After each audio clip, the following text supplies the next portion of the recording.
Hello, I'm Dr. Joe Abraham, and this is my second video on insurance appraisal process. At the first one, I presented myself. I am an adjuster, independent adjuster. I'll explain the term later. I've been also a public adjuster. I will explain this term later. And previously, I have several houses which I bought as ugly houses. I rehabbed them and I made treasure from trash. And some of them I sold, some of them I retained. I also have a rental business, which means I know not only how to repair, I also know how to maintain.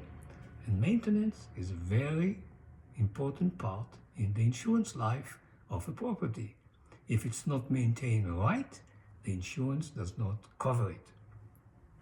Way back in my academic and consulting life, I dealt with the topics of better performance, how people can have peak performance from their own talents, their own relationship, and so on, and how organizations and businesses can have better performance with their way of doing business, with their profits, with their strategies, with their fit to their society in terms of good behavior, fair behavior, just behavior, and so on. Right now, I'm getting into the topic of explaining why the process of appraisal could better fit many insurance property claims. First, what's wrong with the current system? If we don't agree, we go to court. And the answer is pretty simple. It is not for everybody to go to court.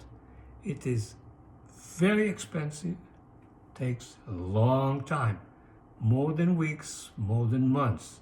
We know that a serious case can run for years until the verdict or the final verdict is given.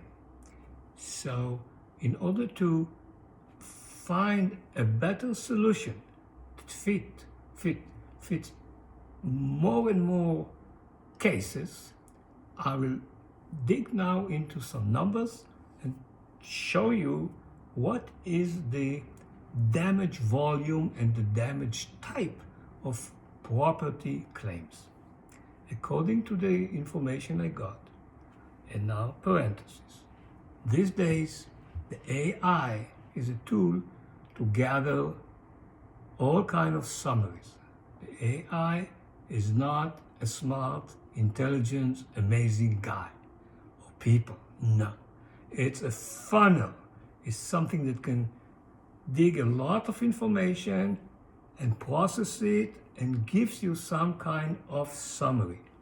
So I tell you those numbers and things that I will present did not get any second research and validation. I got what I got and I share it with you. As you know, we have to be careful and reasonable about how accurate all those numbers are. And now let's go to the number. According to what I got, every year, recent years, about 5 million homeowner claims, homeowner policies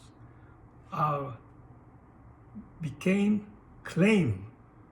Why? Because among the very many properties, a certain percentage, it's about 5%, are damaged. It could be at home, like a fire, like somebody by accident destroyed the Chinese vase, the $20,000 painting, and so on. It could be from natural disasters, typhoon, hurricane, earthquake, and so on. Now, I did not find the number for business properties. What is a business property? A hotel, a factory, Amazon or other companies' warehouse, small structures where restaurants are, those, or clinics or hospitals. Most of those structures are insured. I did not find. In order to continue with this presentation, let's assume that if there are 5 million of homeowners claims, there is about 2.5 million of business structures that had claims. So altogether, 5 and 2.5, 7.5 million claims a year. And within those 7.5 million, the information I got is that about 80% of the claims are good stories, success, everybody is happy. The insurer paid as much as needed, and the insured got whatever they expected and was sufficient to repair what the damages were. I can attest about myself that last year, a small tornado, which is not typical phenomena in my town, came to visit, and my property was damaged. It took 2 weeks to get whatever was needed, and I was a happy customer. And just a minute, it's not everything in my past. I also have some rental properties. Way back, a few years ago, and I split my eggs. I split them to different baskets as a kind of way of doing business. And 2 of my properties, they were insured with 2 different companies. Excuse me. They were damaged by fallen trees of somebody else's tree, maybe the city's trees, maybe the neighbor tree. But I got a terrible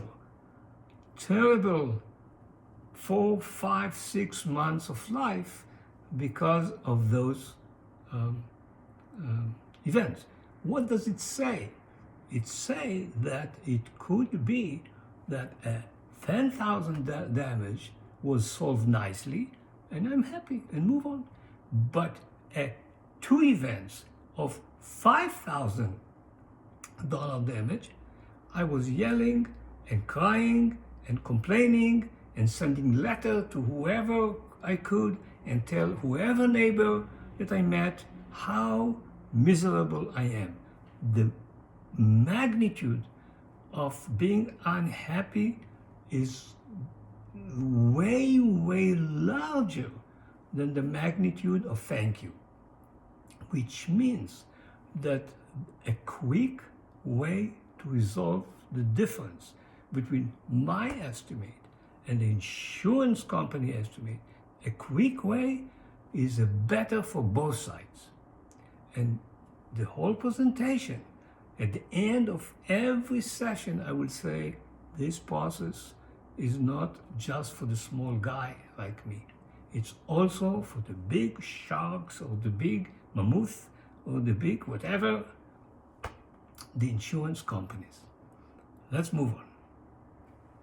So I was at the point saying that it is about 7.5 million of claims, and about 80% of them are solved nicely.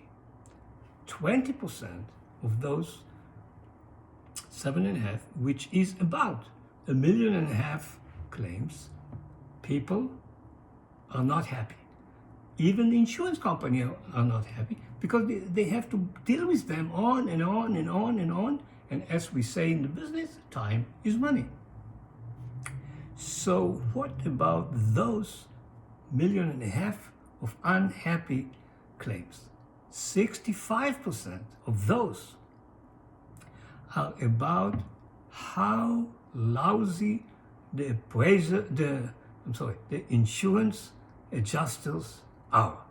They came, they did not have time to look at my property, they did not want to look at all the damages, they did not explain what they're looking, they did not tell me anything, did not ask me anything.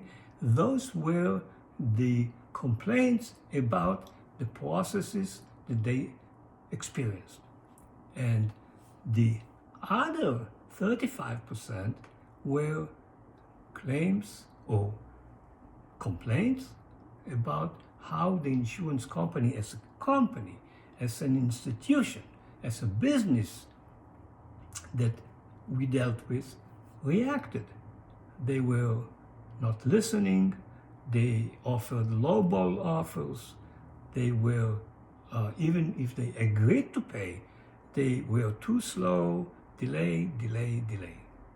So once I'm going to present the alternative to the court system, I would also mention or show what is within the appraisal process, what are the components that can show both sides the advantage for themselves. Each side has advantage to use that system instead of the court system. Let's dive in. First is the reliability. Now, what is reliability? Reliability is, let's say, take your clock. Is it reliable? Watch. Is it indeed 2 o'clock? If it's 2 o'clock in the radio or 2 o'clock in the TV, is your clock also say it is 2 o'clock? Maybe 1 or 2 seconds. But if your watch or clock show, let's say, 10 minutes to 2, say, oh, something is wrong. Because the gap between what you have and what is considered to be very accurate and very reliable, the difference according to your kind of feeling and intuitive understanding is too much. So in the life of an adjuster, if somebody comes to you and you say, I'm an adjuster from this and this company, and let me measure, let me look, let me take picture, and he comes back and say, $20,000 damage, here's the check or here's the offer to settle about 20.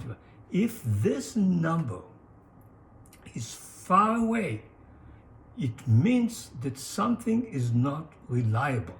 How come that the same so many square feet of your house, the same pictures, the same temperature outside, if it's a frozen pipe or something, the same component make two different people to come with different numbers?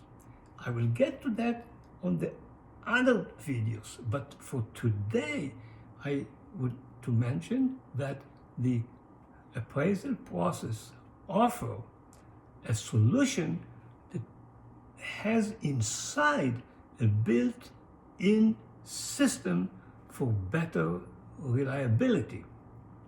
We will hear later that there are 2 professionals that are dealing and estimating with similar tool, similar background, and even if they would get to something that it's too far, then there's another 3rd professional who has the final word, who is also similarly trained, have a know-how how to calculate and estimate the dollar sign in a similar way, and this is already 3 professionals that must come and produce a better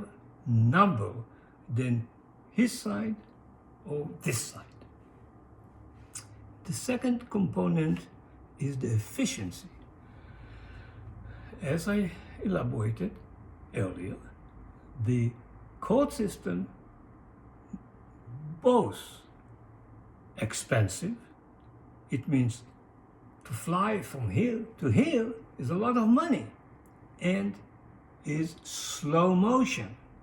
To start the journey today and to end the journey not 80 days around the world, 80 months around the world, or 8 years around, it's too much.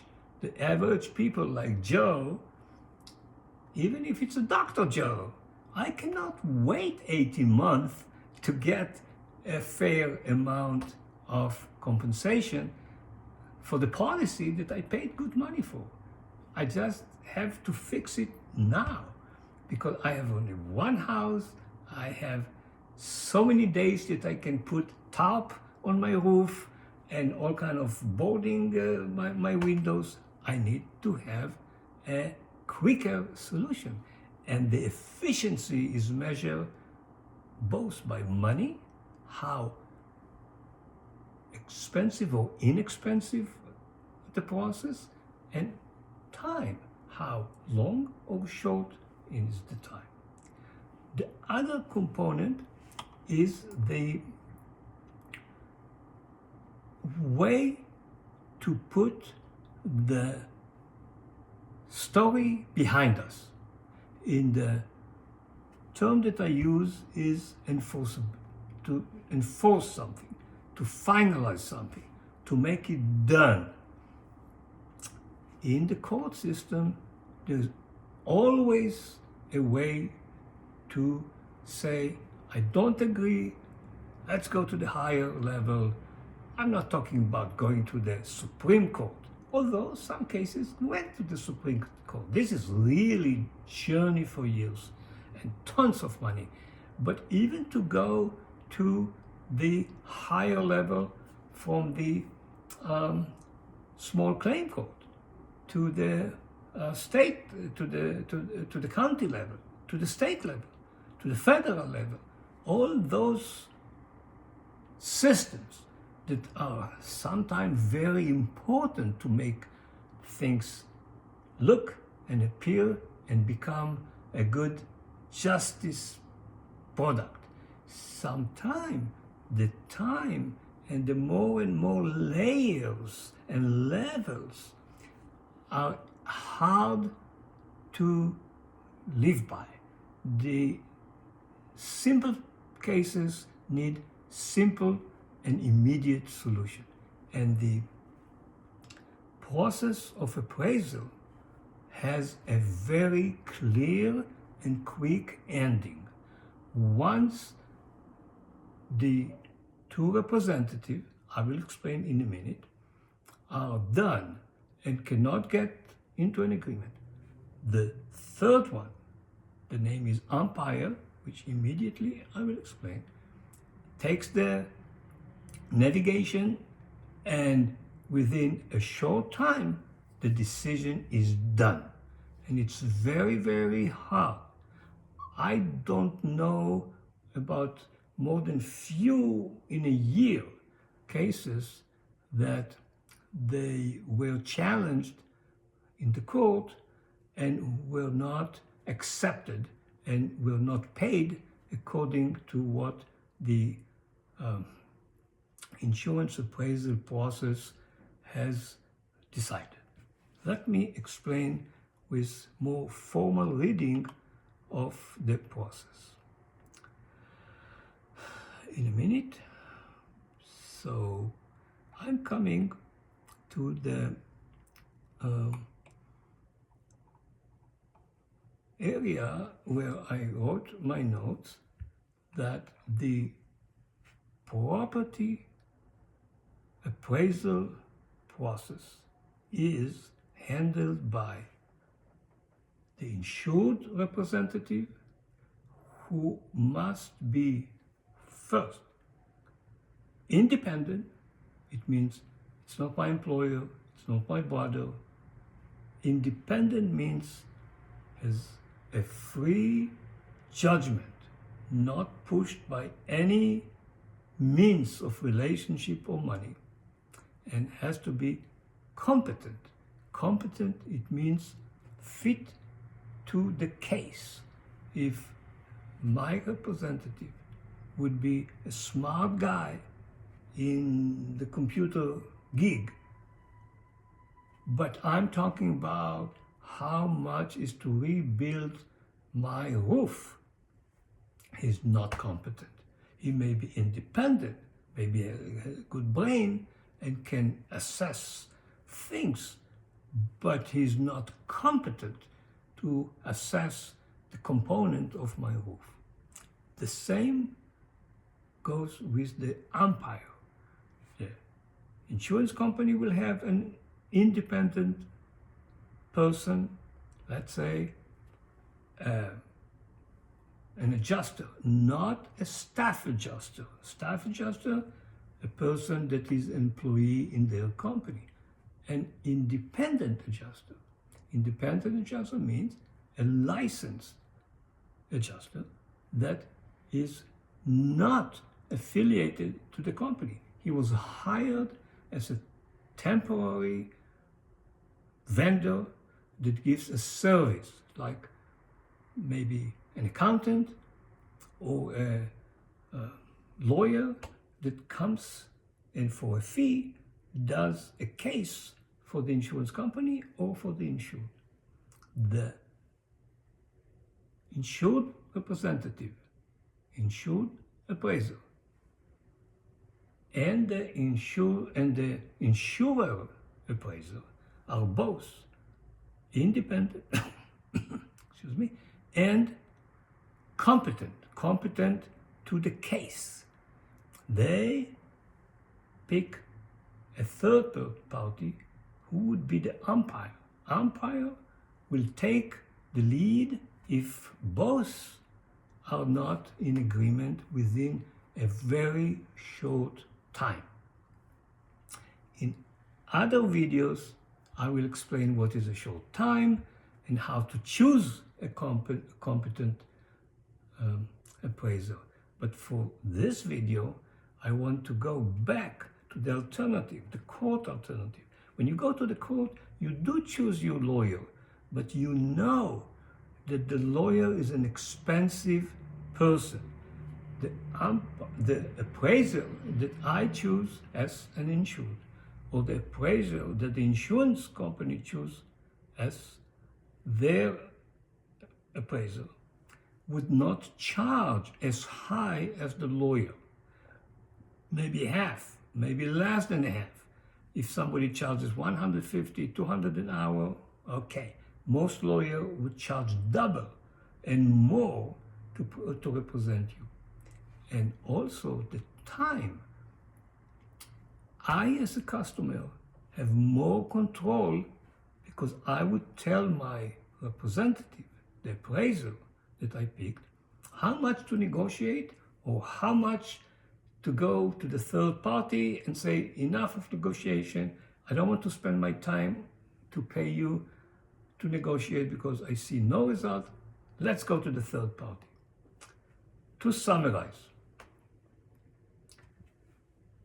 the last case that I presented in the first video was about a gap of the insurance offered 55 as their last offer. The insured wants to take or to get 500,000, not 55. It was 500. The estimate that they had to repair their place was 500,000, and the insurer offered only about 10-11%. They went to the court, and as a different way to solve this problem, I present today the idea or the concept of the process of appraisal. To end my summary for today, if you want to dive more, if you want to read more, go to my website, and if the content triggers your curiosity, you can call me, you can email me, and until then, until the next time that I will continue to explain, have a good day, be good, be better, and try to be as a happy camper. Have a good day.